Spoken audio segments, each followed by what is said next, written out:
안녕하세요. 문경임 전도사입니다. 4월 19일 날마다 말씀과 함께 읽을 말씀은 누가복음 18장 1절부터 17절까지입니다. 오늘은 두 가지 비유에 대한 말씀과 어린이를 용납하고 금하지 말라는 예수님의 말씀이 기록된 본문입니다.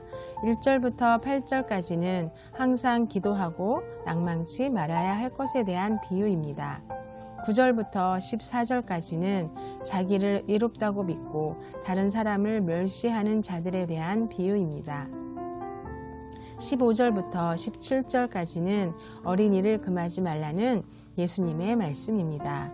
그 중에서 1절부터 8절까지의 말씀을 중심으로 은혜를 나누고자 합니다. 1절부터 8절까지의 말씀은 그리스도의 재림과 더불어 천국이 완성될 때를 기다리며 사는 성도들이 어떠한 자세로 살아야 할 것인지에 대해서 비유를 들어 가르치신 내용입니다.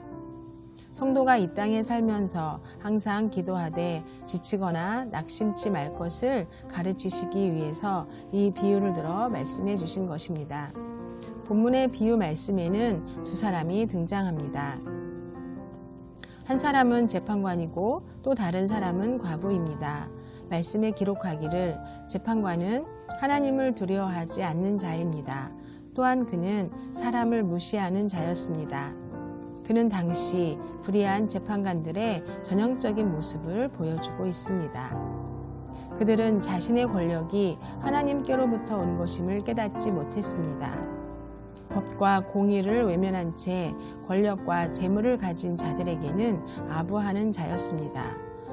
반면에 돈 없고 의지할 데 없는 연약한 자들에게는 약탈과 포악을 일삼는 자였습니다. 반면 과부는 남편이 없는 사람, 그를 지켜줄 울타리가 없는 사람, 자신을 맡기고 의지하며 안심할 수 있는 든든한 보호자가 없는 사람입니다. 따라서 가장 연약하고 피해를 입기 쉬운 자요, 힘 있는 자의 폭력에 희생되어 억울함을 당하기 쉬운 사람입니다. 그 도시에 있는 과부가 자기의 억울한 사정을 고하며 원수에 대한 원한을 풀어달라고 재판관을 찾아가 괴롭게 하였습니다. 하나님을 두려워하지 않고 사람을 무시하는 재판관은 과부를 외면했고 그 원한을 풀어주지도 않았습니다. 한참 후에 그 재판관이 속으로 생각하기를 내가 하나님을 두려워 아니하고 사람을 무시하나 이 과부가 나를 번거롭게 하니 내가 그 억울함을 풀어주어 끝없이 나를 찾아와서 지치고 괴롭게 하는 일이 없게 하리라고 하였습니다. 재판관은 자신의 괴로움 때문에 과부의 억울함을 해결해 준 것이지 과부를 생각하거나 배려하는 마음으로 해결해 준 것이 아닙니다. 그렇다면 하나님은 누구십니까? 밤낮 부르짖는 택한 자들의 부르짖음을 풀어주시는 분이십니다. 우리가 믿는 하나님은 우리의 기도를 들어주시는 분이십니다. 하나님은 우리가 밤낮 부르짖는 기도가 귀찮아서 응답해 주시는 분이 아니십니다. 시편 116편 1절 2절 말씀, 여호와께서 내 음성과 내 간구를 들으심으로 내가 저를 사랑하는도다. 그 귀를 내게 기울이셨으므로 내가 평생에 기도하리로다. 시편 기자가 고백한 것처럼 하나님은 우리의 음성과 간구를 들으시는 분이십니다. 우리의 부르짖음에 언제나 귀를 기울이고 계시는 하나님이십니다. 그 하나님을 우리가 알기에 평생토록 하나님께 기도하는 것입니다. 우리의 하나님은 재판관처럼 우리가 부르짖는 것을 귀찮아 하시는 분이 아니십니다. 우리 하나님은 우리를 사랑하십니다. 그 사랑의 하나님이 언제나 우리의 부르짖음에 귀를 기울이시고 계시는 분이십니다. 귀를 기울이시고 계실 뿐만 아니라 우리의 기도에 응답하기를 좋아하시는 분이십니다. 마태복음 7장 7절부터 17절 말씀으로 알 수 있습니다. 구하라 그러면 너희에게 주실 것이요, 찾으라 그리하면 찾을 것이요, 문을 두드리라 그러면 너희에게 열릴 것이니 구하는 이마다 얻을 것이요, 찾는 이가 찾을 것이요, 두드리는 이에게 열릴 것이니라.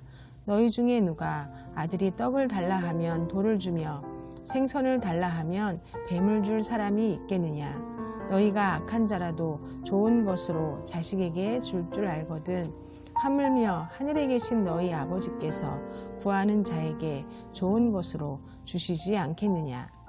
우리가 구하고 찾고 두드리며 기도하는 것을 알고 계시는 분이 하나님이십니다. 세상이 악할수록 그 가운데서 우리가 겪는 어려움과 고통이 심하면 심할수록 우리의 유일한 보호자이시고 도움이 되시는 하나님을 믿음으로 붙들고 간절히 기도하고 포기하지 말라고 말씀하시는 것입니다. 기도가 늦게 응답된다고 지치거나 낭망하지도 말라고 하십니다. 왜냐하면 하나님은 우리의 기도를 언제나 듣고 계실 뿐만 아니라 우리의 기도에 응답하시는 분이시기 때문입니다. 그것도 구하는 우리의 모든 상황과 형편을 아시고 가장 좋은 것으로 응답하시는 하나님이시기 때문입니다. 기도하는 그 순간에 하나님께서는 이미 신속하게 우리를 위해 일하고 계시기 때문입니다. 이러한 믿음과 기도로 주님의 재림과 하나님 나라의 완성을 기다리며 살아가야 할 것을 우리에게 가르쳐 주신 내용입니다. 기도하겠습니다. 하나님 아버지, 악한 세상 속에서 많은 어려움과 고난을 만나며 살아갑니다. 우리의 유일한 소망은 하나님께 있음을 고백합니다. 우리의 간구와 부르짖음에 늘 귀를 기울이시고 계신 하나님을 찬양합니다. 또한 우리에게 가장 좋은 때에 가장 좋은 것으로 응답하시는 하나님께 감사드립니다. 그 하나님을 믿기에 낙심하지도 실망하지도 않고 항상 주님께 기도하며 살아가는 삶이 되게 하여 주옵소서. 우리의 기도에 귀를 기울이시고 응답하여 주시는 예수님의 이름으로 기도합니다. 아멘.